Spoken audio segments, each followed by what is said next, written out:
Hello കൂട്ടുകാരെ, comments ആയിട്ട് വന്ന ചോദ്യങ്ങളുണ്ട്, ഡൗട്ട്സ് ഉണ്ട്. അതിന് ആൻസർ തരാനായിട്ട് ശ്രമിക്കാം. ആദ്യത്തെ ക്വസ്റ്റ്യൻ, സ്പിരിച്വൽ അവേക്കനിങ്ങിൽ DMനെ അതായത് ഡിവൈൻ മാസ്കുലൈനെ റിജക്റ്റ് ചെയ്താൽ എന്ത് സംഭവിക്കും എന്നുള്ളതാണ്.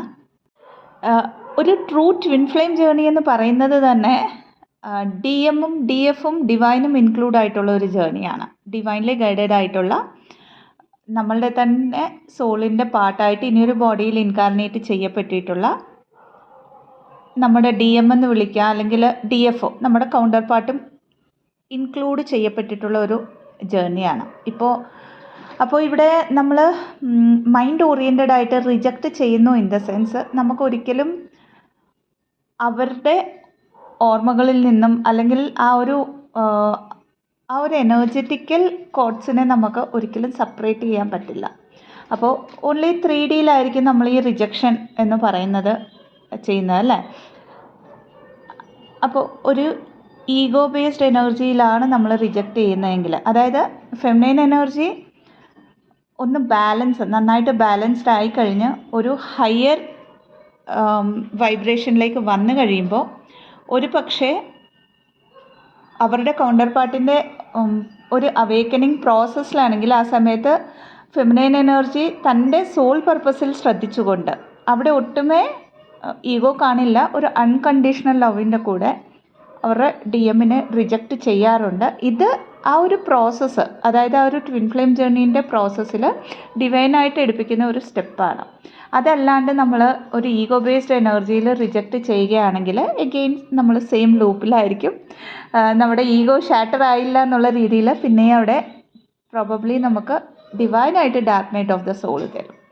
അപ്പോൾ നമ്മുടെ ഒരു ബൗണ്ടറീസ് സെറ്റ് ചെയ്യുമ്പോൾ നമ്മൾ ഒരു ലോവർ വൈബ്രേഷൻ എനർജി എടുക്കാത്തപ്പം അത് നമ്മളുടെ DM ആണെങ്കിലും വിത്ത് ആൻ അൺകണ്ടീഷണൽ ലവ് നമ്മൾ ഈ ഒരു സമയത്ത് this is not the right time, ഈ ഒരു സമയമല്ല എൻ്റെ കൗണ്ടർ പാർട്ടിനെ അക്സെപ്റ്റ് ചെയ്യാൻ എന്ന് വിചാരിച്ച് സറണ്ടർ ചെയ്തിട്ട് നമ്മൾ മുമ്പോട്ട് പോവുകയാണെങ്കിൽ അത് ശരിക്കും പറഞ്ഞാൽ റിജക്ഷൻ അല്ല, സറണ്ടർ ആവും. എന്നാൽ മൈൻഡ് ഓറിയൻറ്റഡ് ആയിട്ട് നമ്മൾ റിജക്റ്റ് ചെയ്യാതിരിക്കാൻ ശ്രമിക്കുക. അടുത്ത ക്വസ്റ്റ്യൻ വന്നിരിക്കുന്നത്, 1 വർഷമായിട്ട് അവേക്കനിങ്ങിലാണ്. Dark night of the soul initial ഡേയ്സിലുണ്ടായിരുന്നു, അപ്പോൾ ഒറ്റപ്പെടലുണ്ടായിരുന്നു, പിന്നെയും ഒറ്റപ്പെടലാണ് എന്നാണ് എഴുതിയിരിക്കുന്നത്. അപ്പോൾ ഇവിടെ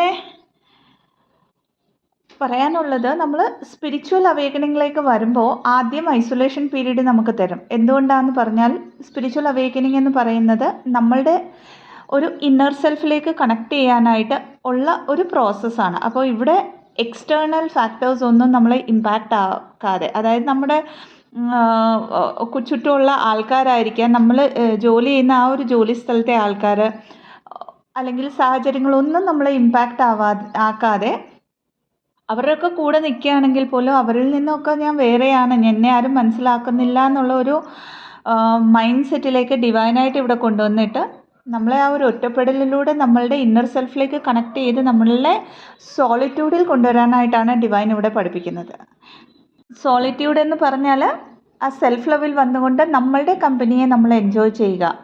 ആ ഒരു നമ്മുടെ കമ്പനിയിലിരിക്കുമ്പോൾ നമ്മളുടെ ഉള്ളിൽ നിന്നും വരുന്ന ക്രിയേറ്റീവ് സൈഡിനെ നമ്മൾ എക്സ്പ്ലോർ ചെയ്യുക, ആ ഒരു ലൈറ്റിനെ സ്പ്രെഡ് ചെയ്യുക. ഇതൊക്കെയാണ് ബേസിക്കായിട്ടും നമ്മൾ സോളിറ്റ്യൂഡിലിരിക്കുമ്പോൾ നമ്മളുടെ ആ ഒരു ഇന്നർ ഹാപ്പിനെസ്സിലേക്ക് വരാനായിട്ട് നമ്മൾ ചെയ്യുന്ന കാര്യങ്ങൾ. അപ്പോൾ മേ ബി ഒരു dark night of the soul കഴിഞ്ഞ് നമ്മളുടെ ലൈഫിലേക്ക് എഗെയിൻ ആ ഒരു ഫ്രീക്വൻസിക്ക് അലൈൻ ആവുന്ന ആൾക്കാരെ നമ്മൾക്ക് ദൈവം തമ്പുരാൻ കൊണ്ടു തരത്തുള്ളൂ. ആ ഒരു dark night of the soul കഴിയുന്ന ആ ഒരു ഫേസാണ് പറയുന്നത്. അപ്പോൾ പിന്നെയും നമ്മൾ അവരിലേക്ക് അറ്റാച്ച്മെൻറ്റ് കാണിക്കുകയാണെങ്കിൽ എഗെയിൻ അവിടെ പിന്നെ ഐസൊലേഷൻ തരും. അപ്പോൾ ഇവിടെ ഒരു എക്സ്പെക്റ്റേഷൻ, അതായത് ഞാൻ ഹീലായി കഴിയുമ്പോൾ എൻ്റെ ചുറ്റും പഴയ ആൾക്കാരൊക്കെ കാണണമെന്നുള്ളത് എക്സ്പെക്റ്റേഷനാണ്. അടുത്തതായിട്ട് ഹീലായി കഴിയുമ്പം എൻ്റെ സോളിൻ്റെ ഫ്രീക്വൻസിക്ക് അലൈൻ ആവുന്ന ആൾക്കാർ എൻ്റെ ലൈഫിൽ എന്നെ സപ്പോർട്ട് ചെയ്യാൻ കാണണം എന്നുള്ളത് ഒരു എക്സ്പെക്റ്റേഷനാണ്. ഈ 2 എക്സ്പെക്റ്റേഷൻസിനെയും നമ്മൾ ലെറ്റ് ഗോ ചെയ്ത് കഴിയുമ്പോൾ മാത്രമേ നമ്മുടെ ചുറ്റുമുള്ളവരുമായിട്ട് ഡിറ്റാച്ച്മെൻറ്റിൽ നിന്നുകൊണ്ട്, സോളിറ്റ്യൂഡിൽ നിന്നുകൊണ്ട് നമുക്ക് നമ്മളുടെ ഇന്നർ വർക്ക് ചെയ്തുകൊണ്ട് നമ്മുടെ സോളിൻ്റെ അലൈൻമെൻറ്റിലേക്ക് വരാൻ പറ്റത്തുള്ളൂ. അപ്പോൾ ആ ഒരു എക്സ്പെക്റ്റേഷൻസിനെ ലെറ്റ് ഗോ ചെയ്യുക. അടുത്തായിട്ട് ലോൺലിനെസ് എന്ന് പറയുന്നത് ഏറ്റവും കൂടുതൽ ട്വിൻ ഫ്ലെയിം ജേർണിയിലാണെങ്കിലും സ്പിരിച്വൽ ജേർണിയിലാണെങ്കിലും ആ സോൾസ് കുറേ ജന്മങ്ങളായിട്ട് മേ ബി ക്യാരി ഔട്ട് ചെയ്യുന്ന ഒരു ഷാഡോ സെൽഫാണ്. ഇത് എന്തുകൊണ്ടാണ് ലോൺലിനെസ് വരുന്നതെന്ന് പറഞ്ഞാൽ മേ ബി പാസ്റ്റ് റിലേഷൻഷിപ്സിൽ വരുന്ന ട്രസ്റ്റ് ഓറിയൻറ്റഡ് ആയിട്ടുള്ള ഇഷ്യൂസ് ആയിരിക്കാം, ബീട്രയൽ ആയിരിക്കാം, അല്ലെങ്കിൽ പഴയ ജന്മങ്ങളിൽ നിന്ന് നമ്മൾ ക്യാരി ചെയ്തുകൊണ്ട് വരുന്ന വൂൺസ് ആയിരിക്കാം. അപ്പം ഏതാണെങ്കിലും അതിനെ ഇന്നർ വർക്ക് ചെയ്യുമ്പം മിറർ എക്സസൈസിലൂടെ നമ്മളതിനെ ഹീൽ ചെയ്തുകൊണ്ട് അതേ ആൾക്കാർക്ക് നമ്മൾ ഫൊർഗീവ്നെസ് ചെയ്തുകൊണ്ട് മുമ്പോട്ട് വരികയാണെങ്കിൽ നമുക്ക് സോളിറ്റ്യൂഡിൽ ഇരുന്നുകൊണ്ട് നമ്മളുടെ കാര്യങ്ങൾ, അതായത് നമ്മൾ ഈ ലോകത്ത് ഇൻകാർണേറ്റ് ചെയ്യപ്പെട്ടപ്പോൾ ചെയ്യാൻ വന്നിരിക്കുന്ന കാര്യങ്ങൾ ചെയ്യാനായിട്ട് സാധിക്കും. അടുത്ത ഒരു കമൻറ്റ് കണ്ടിരുന്നത് ചില ആളുകൾ അടുത്ത് വരുമ്പോൾ എനർജി ഡ്രെയിൻ ആവുന്നു, ഇത് ട്രിഗർ ആണോ എന്നുള്ളതാണ്. ഇത് ശരിക്കും പറഞ്ഞാൽ ട്രിഗർ അല്ല. നമ്മൾ അവേക്കണിങ് ജേർണിയിൽ വരുമ്പോൾ ഈ പറഞ്ഞ പോലെ നമ്മളുടെ വൈബ്രേഷൻസ് ഹൈ ആവും. അപ്പോൾ നമ്മളൊരു ലോവർ വൈബ്രേഷണൽ എനർജിയിലുള്ള ഒരു കൂട്ടം ആൾക്കാരിലേക്ക് അല്ലെങ്കിൽ ഒരാളിലേക്ക് കമ്മ്യൂണിക്കേറ്റ് ആവുമ്പോൾ അല്ലെങ്കിൽ അവരുമായിട്ട് സഹകരിക്കേണ്ടി വരുമ്പോൾ അറിഞ്ഞോ അറിയാതെയോ അവരിലുള്ള എഥറിക് കോഡ്സ് നമ്മളിലേക്ക് കണക്റ്റ് ആവും. ഈ ഒരു കണക്ഷൻ, ഈ ഒരു എഥറിക് കോഡ്സ് നമ്മളുടെ ഉള്ളിലെ എനർജീനെ സക്ക് ചെയ്യും. ആക്ച്വലി സക്ക് ചെയ്യുമെന്ന് പറഞ്ഞാൽ അതിപ്പം നമ്മളുടെ ഒരു ഫ്രണ്ട് ആയിരിക്കാം, നമ്മളുടെ റിലേറ്റീവ് ആയിരിക്കാം, മേ ബി സോൾ കമ്മ്യൂണിറ്റിയിൽ നിന്നുള്ള ഒരു മെമ്പർ ആയിരിക്കാം, അല്ലെങ്കിൽ നമ്മളുടെ നിയറസ്റ്റ് ഫാമിലി മെമ്പേഴ്സ് ആയിരിക്കാം. സംസാരിച്ച് വരുമ്പോൾ നമുക്ക് ഡ്രെയിൻ ആവുന്ന പോലെ തോന്നും, അല്ലെങ്കിൽ തല കറങ്ങുന്ന പോലെ തോന്നും, അല്ലെങ്കിൽ തലവേദന വന്ന പോലെ, നമ്മുടെ പെടലിയൊക്കെ വേദന വരുന്ന പോലെ ഒക്കെ തോന്നുകയാണെങ്കിൽ മനസ്സിലാക്കുക ഇവിടെ എനർജി ഡ്രെയിൻ ആവുന്നുണ്ട്. കാരണം അവർ നിങ്ങളുടെ ഉള്ളിലെ ലൈറ്റിനെ അറിഞ്ഞോ അറിയാതെയോ ഡ്രെയിൻ ചെയ്യുകയാണ് ആ ഒരു സോൾ എന്ന് പറയുന്നത്. സോ ഇവിടെ നമുക്ക് ചെയ്യാൻ പറ്റുന്നത് ആദ്യത്തെ കാര്യം പ്രൊട്ടക്ഷൻ, എല്ലായ്പ്പോഴും ഒരു എനർജി പ്രൊട്ടക്ഷൻ എടുക്കുക. അടുത്തതായിട്ട് നമ്മൾ കൂടുതലായിട്ട്, അതുകൊണ്ടാണ് ഈ ജേർണിയിലുള്ളപ്പോൾ നമ്മൾ കൂടുതലായിട്ട് എല്ലാവരുമായിട്ടും ഇടപഴകാൻ പറ്റാത്തത് ഇൻ ദ സെൻസ് എനർജിയുടെ ഒരു പ്രശ്നം വരുന്നതുകൊണ്ട്. അപ്പോൾ ഇവിടെ എനർജീനെ പ്രൊട്ടക്റ്റ് ചെയ്യാനായിട്ട് അധികം ഒരു കമ്മ്യൂണിക്കേഷനിലേക്ക് പോകാതിരിക്കുക, അതായത് ആവശ്യമുള്ളത്രയും മാത്രം സംസാരിക്കുക. ആ ഒരു കമ്മ്യൂണിക്കേഷൻ കഴിഞ്ഞ് കഴിയുമ്പം കോഡ് കട്ട് ചെയ്യാനായിട്ട് ശ്രമിക്കുക അവരുമായിട്ട്. അടുത്തായിട്ട് ഇനി അധികം കൂടുതലായിട്ട് നമുക്ക് ആ ഒരു എഫക്റ്റ് ഉണ്ടെന്ന് തോന്നിയാൽ സീ സാൾട്ട്, അതായത്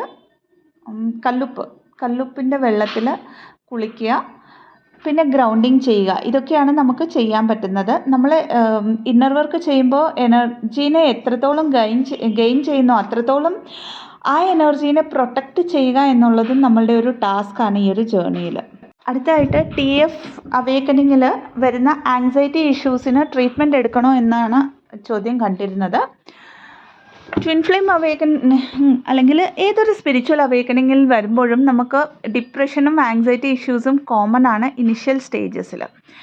അപ്പോൾ ഇവിടെ ട്രീറ്റ്മെൻറ്റ് എടുക്കണമെന്നുള്ള ചോദ്യത്തിന് നിങ്ങൾ മാക്സിമം ഹാൻഡിൽ ചെയ്യാൻ പറ്റുന്നുണ്ടെങ്കിൽ, അതായത് ഒരു ഇന്നർ വർക്ക് ചെയ്ത് നമ്മൾ സമാധാനിപ്പിച്ചുകൊണ്ട് ആ ഒരു ബാലൻസിങ്ങിൽ അറ്റ്ലീസ്റ്റ് പോകാൻ ശ്രമിക്കുമ്പോൾ പറ്റുന്നുണ്ടെങ്കിൽ ഗോ ത്രൂ ആവുക. അതായത് പേർജിങ് എന്ന് പറയുന്നത് ഈ ജേർണിയുടെ പാർട്ടാണ്. അറ്റ്ലീസ്റ്റ് ഇനിഷ്യൽ ഡേയ്സിൽ നന്നായിട്ട് പേർജിങ് നടക്കും.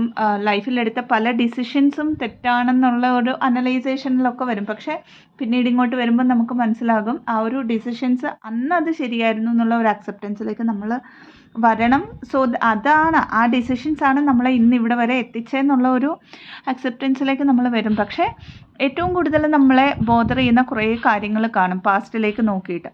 അപ്പോൾ ഇവിടെ ഈ പേർജിങ്ങിനെയൊക്കെ മനസ്സിലാക്കിക്കൊണ്ട് അക്സെപ്റ്റ് ചെയ്തുകൊണ്ട് കുറച്ചെങ്കിലും ഒന്നും ബാലൻസ് ചെയ്യാൻ പറ്റുന്നുണ്ടെങ്കിൽ, അതായത് ആങ്സൈറ്റി ഇഷ്യൂസിനെ ഒക്കെ, അതായത് ഹാർട്ട് ചക്ര പെയിൻ വരും, ശ്വാസം മുട്ടുന്ന പോലെ തോന്നും, ഉറക്കമില്ലായ്മ പാർട്ട് ഓഫ് ദ ജേർണി ആയിരിക്കും. സ്റ്റിൽ നിങ്ങൾക്ക് ഹോൾഡ് ചെയ്യാൻ പറ്റുന്നില്ല, ഒട്ടുവേ പറ്റുന്നില്ല, ഒരു നെഗറ്റീവ് തോട്ട് പാറ്റേൺ ഒക്കെ വരുന്നുണ്ടെങ്കിൽ നിങ്ങൾക്ക് ഇനിഷ്യലി ഒരു ട്രീറ്റ്മെൻറ്റിന് പോകാം. എന്നാൽ ട്രീറ്റ്മെൻ്റ് എന്ന് പറയുന്നത് നിങ്ങൾക്ക് ഒരിക്കലും സ്പിരിച്വൽ ജേർണിയിൽ വർക്കൗട്ട് ആവില്ല. പക്ഷേ ആ ഉറക്കമില്ലായ്മ കുറേ മാസങ്ങളൊക്കെ നമ്മൾ ഉറങ്ങാതിരിക്കുന്നു, കുറേ ആഴ്ചകൾ ഉറങ്ങാതിരിക്കുമ്പോൾ അതിൻ്റേതായിട്ടുള്ള ബുദ്ധിമുട്ട് നമ്മുടെ ബോഡിയിൽ കെമിക്കൽ റിയാക്ഷനായിട്ട് അത് പിന്നെയും സർഫേസിൽ വരും.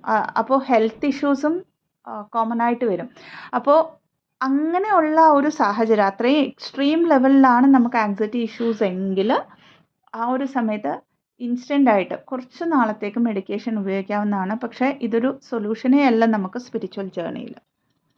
അടുത്ത ഒരു ചോദ്യം കണ്ടിരുന്നത് how to heal the consciousness of having different faiths in TF journey. അതായത് ആ ഒരു ഡിഫറെൻറ്റ് ഫെയ്ത്തിൻ്റെ ഒരു ഡിഫറൻസ് ആണ് പ്രോബബ്ലി ഇവരുടെ കൗണ്ടർ പാർട്ട് ഇവർക്ക് എടുത്ത് കാണിക്കുന്നതെന്നാണ് എഴുതിയിരിക്കുന്നത്. അപ്പോൾ ഇവിടെ പറഞ്ഞു തരാനുള്ളത്,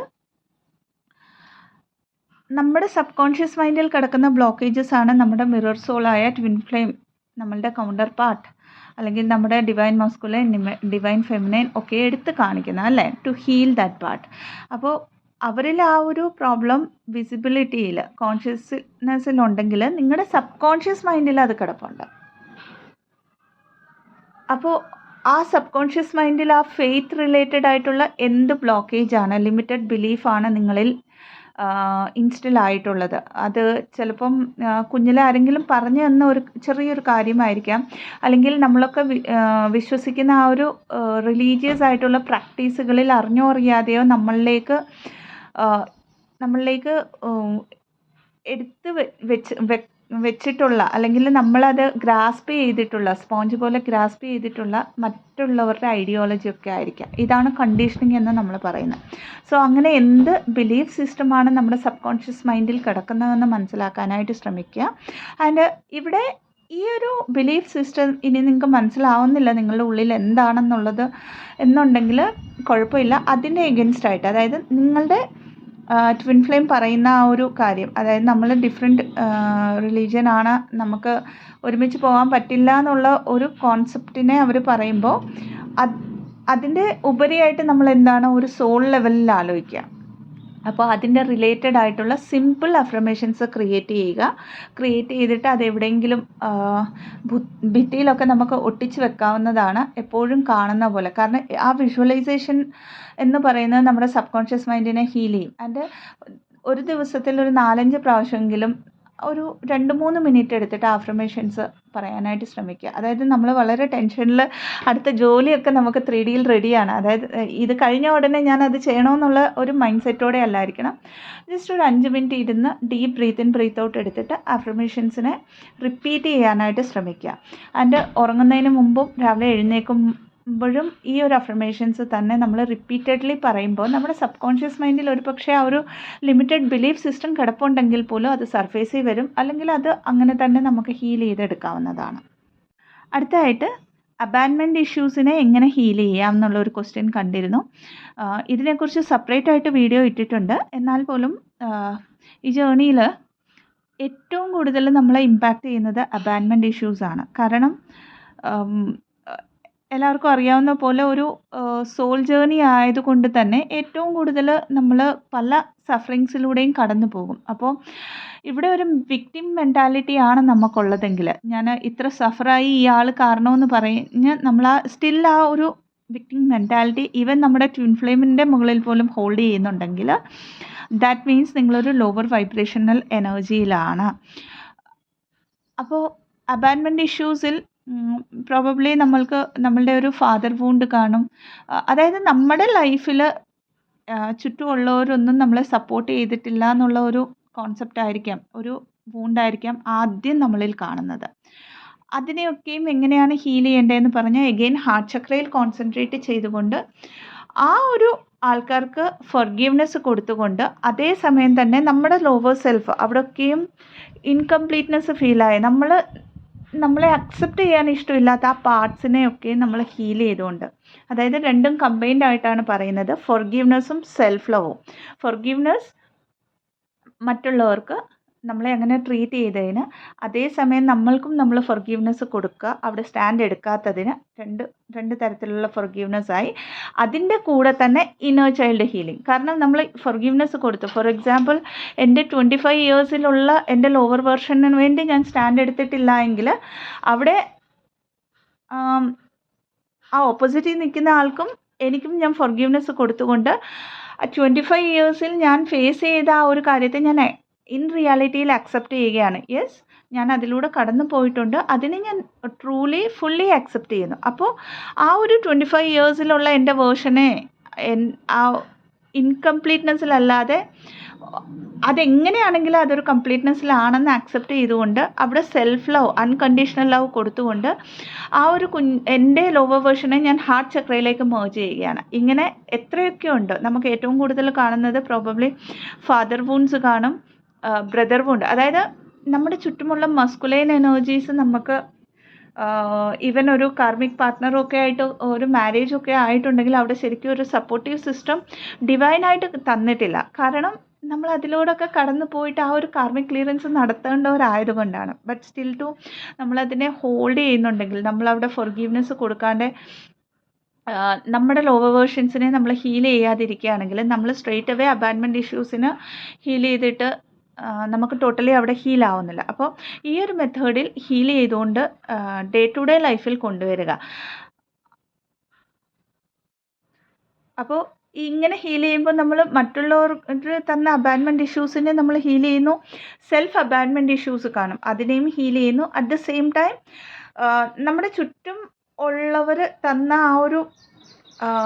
ആ ഒരു ലിമിറ്റഡ് ബിലീഫ് സിസ്റ്റം, ആ ഒരു ട്രോമാസിനെയും നമ്മൾ ഹീൽ ചെയ്തുകൊണ്ട് ഇൻഫിനൈറ്റ് അബൻഡൻസിലേക്ക് ടാപ്പ് ഇൻ ചെയ്യാനായിട്ട് നമുക്ക് പറ്റും. അടുത്തതായിട്ട് ഒരു ക്വസ്റ്റ്യൻ കണ്ടിരുന്നത് പരുന്തിനെ കാണുന്ന കാര്യമാണ്. എപ്പോഴും ആകാശത്ത് പരുന്തിനെ കാണുന്നു, പരുന്ത് പറക്കുന്നത് കാണുന്നു എന്നൊക്കെ പറഞ്ഞ ഒരു സെൻറ്റൻസ്. അപ്പോൾ പരുന്തിനെ എന്തുകൊണ്ടാണ് സ്പിരിച്വൽ ജേർണിയിലുള്ളവർ കാണുന്നത്? നമ്മൾ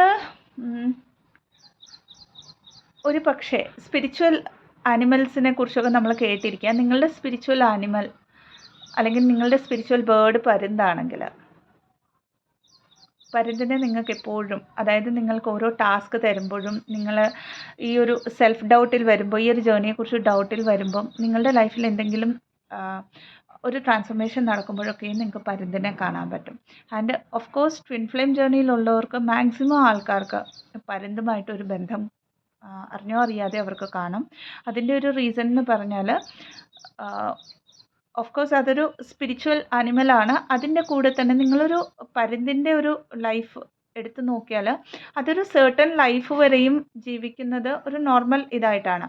അതായത് ഒരു നോർമൽ ബേർഡിനെ പോലെയാണ്. അത് കഴിഞ്ഞിട്ട് അവിടെ ഒരു ട്രാൻസ്ഫോർമേഷൻ പരുന്തിൻ്റെ ലൈഫിൽ നടക്കാറുണ്ട്. ആൻഡ് അത് കഴിഞ്ഞിട്ടാണ് അത് അത്രയും സ്ട്രോങ്ങസ്റ്റ് ഒരു ബീയിങ് ആയിട്ട് അതിൻ്റെ ഫുള്ളസ്റ്റ് പൊട്ടൻഷ്യലിലേക്ക് വരുന്നത്. സെയിം തിങ് ആണ് ട്വിൻ ഫ്ലെയിംസിൻ്റെ ലൈഫിലും. അതായത് അവർ 20 ഇയേഴ്സ് ആണോ, 30 ഇയേഴ്സ് ആണോ, 40 ഇയേഴ്സ് ആണോ, 50 ഇയേഴ്സ് ആണോ, ഡസൻറ്റ് മാറ്റർ. സോളിൻ്റെ ജേർണിയാണ്. ആ സോളിൻ്റെ ഹയസ്റ്റ് പൊട്ടൻഷ്യാലിറ്റിയിലേക്ക് എത്തുന്നതിന് അവർ ആ ലിമിറ്റഡ് ബിലീഫ് സിസ്റ്റത്തിനേക്കാളൊക്കെ ബിയോണ്ടായിട്ട് ആലോചിക്കണമെന്നുള്ള ഒരു കോൺസെപ്റ്റ്. സോ ഇത് രണ്ടും സിമിലർ ആയതുകൊണ്ടും ഈ ഒരു ജേർണിയിൽ പരുന്തിനും നമുക്കൊരു ബന്ധം ഉണ്ട്.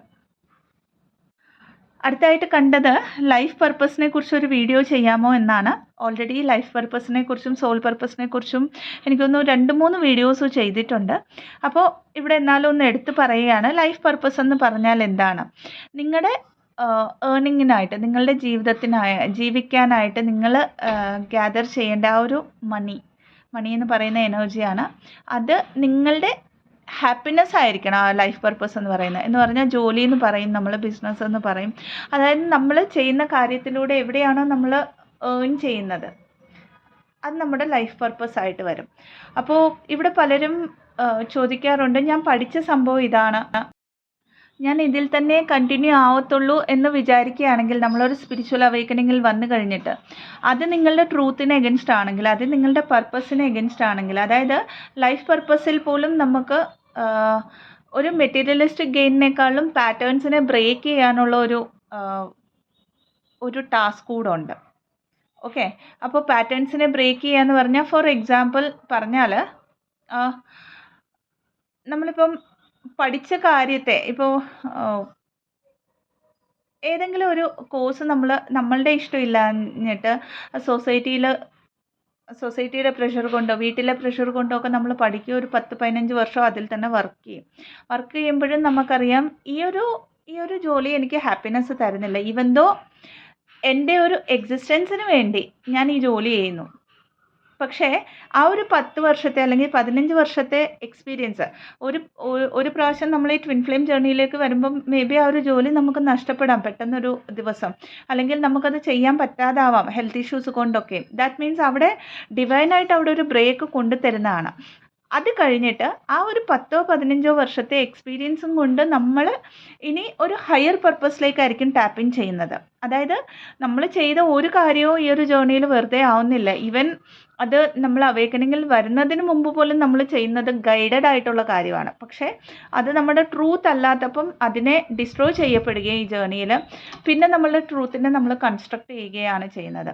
അപ്പോൾ ആ ഒരു എന്താ പറയുന്നത്, ആ ഒരു ട്രാൻസ്ഫോർമേഷൻ എന്നെ നമ്മൾ അക്സെപ്റ്റ് ചെയ്തുകൊണ്ട് മുമ്പോട്ട് പോകുമ്പം പുതിയൊരു കാര്യത്തിലേക്ക് ഈ ഒരു എക്സ്പീരിയൻസിനെ നമ്മൾ ഇൻവെസ്റ്റ് ചെയ്തുകൊണ്ട് ഒരു മെറ്റീരിയലിസ്റ്റിക് കാര്യങ്ങളെക്കാളും ബിയോണ്ടായിട്ട് ആ ഒരു പെർട്ടിക്കുലർ ഏരിയയിൽ ഉള്ള പാറ്റേൺസിനെ, എന്തൊക്കെ പാറ്റേൺസിനെ നമ്മൾ ബ്രേക്ക് ചെയ്യാനുണ്ടോ ആസ് എ ട്വിൻ ഫ്ലെയിം, അതൊക്കെ ചെയ്തുകൊണ്ടായിരിക്കും നമ്മൾ ലൈഫ് പർപ്പസിലും മുമ്പോട്ട് പോകുന്നത്.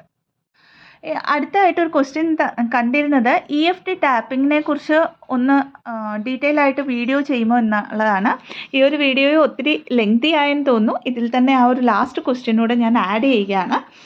അപ്പം EFT ടാപ്പിംഗ് എന്ന് പറയുന്നത് നമ്മളുടെ ഒരു ഹീലിംഗ് ടെക്നിക്കാണ്. നമുക്ക് അതിപ്പം സ്പിരിച്വൽ അവേക്കനിങ് ജേർണിയിലുള്ള ആർക്കും യൂസ് ചെയ്യാം, അതല്ല ഡിപ്രഷനൊക്കെ ഉള്ളവർക്കും യൂസ് ചെയ്യാം. ആക്ച്വലി ഇതൊരു ഇമോഷണൽ ഫ്രീഡം ടെക്നിക്ക് എന്നാണ് പറയുന്നത്. നമ്മളുടെ ബോഡിയിലെ കുറച്ച് സർട്ടൻ പോയിൻറ്റ്സ് ഉണ്ട്, അക്യൂപ്രഷർ പോയിൻറ്റ്സ് എന്നൊക്കെ പറയും. അവിടെ ടാപ്പിംഗ് ചെയ്യുമ്പോൾ നമ്മളുടെ ഉള്ളിൽ സ്റ്റോർഡ് ആയിട്ടുള്ള ഇമോഷൻസിനെ നമുക്ക് റിലീസ് ചെയ്യാൻ എളുപ്പമായിരിക്കും.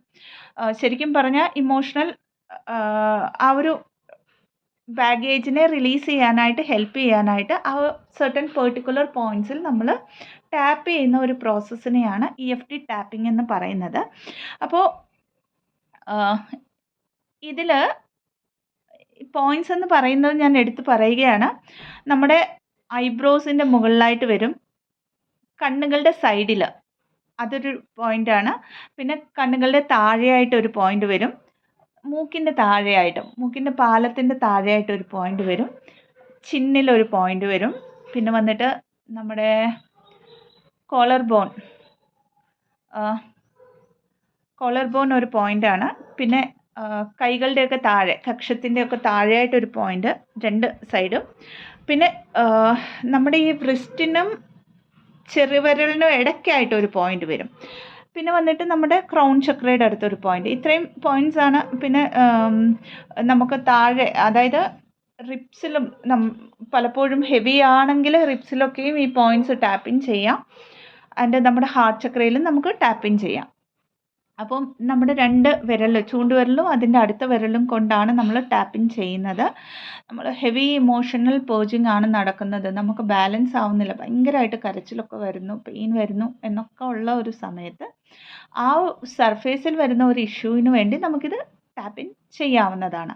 അപ്പോൾ സർഫേസിൽ വരുന്ന ഒരു ഇഷ്യൂ എന്ന് പറഞ്ഞാൽ, ഫോർ എക്സാമ്പിൾ പറഞ്ഞാൽ ഒരു പെർട്ടിക്കുലർ പേഴ്സൺ എന്നെ ചീറ്റ് ചെയ്തു എന്ന് തന്നെ ഇരിക്കട്ടെ, അല്ലെങ്കിൽ നമ്മുടെ ട്വിൻ ഫ്ലെയിം നമ്മളെ ചീറ്റ് ചെയ്തു എന്ന് നമ്മൾ വിചാരിക്കുകയാണ്. അപ്പോൾ ജസ്റ്റ് ഫീൽ ദാറ്റ് അതായത് അവർ ചീറ്റ് ചെയ്ത ആ സിറ്റുവേഷൻസിനെയൊക്കെ നമ്മൾ ഫീൽ ആയിക്കൊണ്ട് ടാപ്പിൻ ചെയ്യുമ്പോൾ ഇവിടെ സ്ക്രിപ്റ്റ് ഏറ്റവും പ്രധാനമാണ്. അതായത് എനിക്കറിയാം ഇയാൾ എന്നെ ചീറ്റ് ചെയ്തു, അത് ചീറ്റ് ചെയ്താണോ അല്ലയോ എന്നുള്ളത് നെക്സ്റ്റ് ഇഷ്യൂ ആണ്. നമ്മൾ പറയുന്നത് നമ്മളുടെ ഫീലിങ്സ് ആണ്, എടുത്ത് പറഞ്ഞുകൊണ്ട് ടാപ്പിംഗ് ചെയ്തുകൊണ്ട് ആ ഒരു ഇമോഷണൽ ബാഗേജിനെ നമ്മൾ റിലീസ് ചെയ്യുകയാണ്. ഭയങ്കരമായിട്ട് സ്ട്രെസ്സ് വരും, കരച്ചിൽ വരും, ആങ്സൈറ്റി ഇഷ്യൂസിനെയൊക്കെ പെട്ടെന്ന് നമുക്ക് ഓരോ പ്രാവശ്യം അലറിക്കരയാനൊക്കെ തോന്നും ഈ ഒരു EFT ടാപ്പിംഗ് ചെയ്യുമ്പോൾ. അത്രത്തോളം സ്റ്റോർഡ് ആയിട്ടുള്ള ഇമോഷൻസിനെ നമ്മൾ റിലീസ് ചെയ്യുക. ഒരു 10-15 മിനിറ്റ് എടുക്കും ഇത്. അത് കഴിഞ്ഞിട്ട് നമ്മളൊന്ന് റിലാക്സ്ഡ് വേയിൽ ലെവലിലാവുമ്പം എഗെയിൻ അവിടെ പോസിറ്റീവ് അഫർമേഷൻസ് കൊടുക്കണം. So I forgive this person for showing all the blockages in me. Actually അവരാരും നമ്മളെ ചീറ്റ് ചെയ്തിട്ടില്ല. നമ്മുടെ ഉള്ളിലെ ബ്ലോക്കേജസിനെ അവരെടുത്ത് കാണിച്ചതാണ്. അതിന് അവർക്ക് താങ്ക് യു പറയുകയാണ്. അങ്ങനെ സ്ക്രിപ്റ്റിനെ ഫ്രെയിം ചെയ്യുക എന്നുള്ളതും, അതായത് ഈ ഒരു EFT ടാപ്പിംഗ് പ്രോസസ്സിൽ സ്ക്രിപ്റ്റിനെ ഫ്രെയിം ചെയ്യുക എന്നുള്ളതാണ് one of the most important aspect. അപ്പോൾ പറ്റുകയാണെങ്കിൽ ഞാൻ ഇതിൻ്റെ ഒരു കോഴ്സ് കണ്ടക്ട് ചെയ്യാനായിട്ട് ശ്രമിക്കാം. അപ്പോൾ ഇത്രയുമായിരുന്നു ക്വസ്റ്റ്യൻസ്. വീഡിയോ ഒത്തിരി ലെങ്തി ആയെന്ന് പരാതി പറയരുത്, കാരണം കുറേയധികം കമൻസ് ഉണ്ടായിരുന്നു. അതൊക്കെയും ഇൻക്ലൂഡ് ചെയ്യാനായിട്ട് ശ്രമിച്ചിട്ടുണ്ട്, അതുകൊണ്ടാണ്.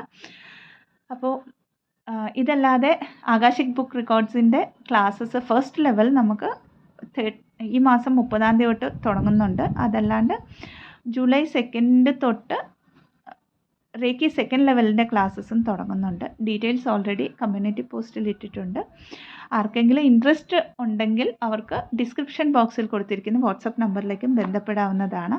ഇതല്ലാതെ പെയ്ഡ് കൗൺസിലിംഗ് സെഷൻസിനായിട്ട്, ഹീലിംഗ് സെഷൻസിനായിട്ട്, റേക്കി ഹീലിംഗ് സെഷൻസിനായിട്ട്, ആകാശിക് ബുക്ക് റെക്കോർഡ്സ് റീഡിങ്ങിന്, ടാരോ റീഡിങ്ങിന്, പാസ്റ്റ് ലൈഫ് റിഗ്രഷൻ തെറപ്പിക്കായിട്ട് ഡിസ്ക്രിപ്ഷൻ ബോക്സിൽ കൊടുത്തിരിക്കുന്ന വാട്സപ്പ് നമ്പറിലേക്ക് ബന്ധപ്പെടാവുന്നതാണ്. Thank you so much. Stay blessed. Inner വർക്കിൽ കോൺസെൻട്രേറ്റ് ചെയ്യുക, സെൽഫ് ഹീലിങ്ങിൽ കോൺസെൻട്രേറ്റ് ചെയ്യുക, ബെസ്റ്റ് വെർഷനിൽ വരാനായിട്ട് ശ്രമിക്കുക. ഓം നമഃ ശിവായ.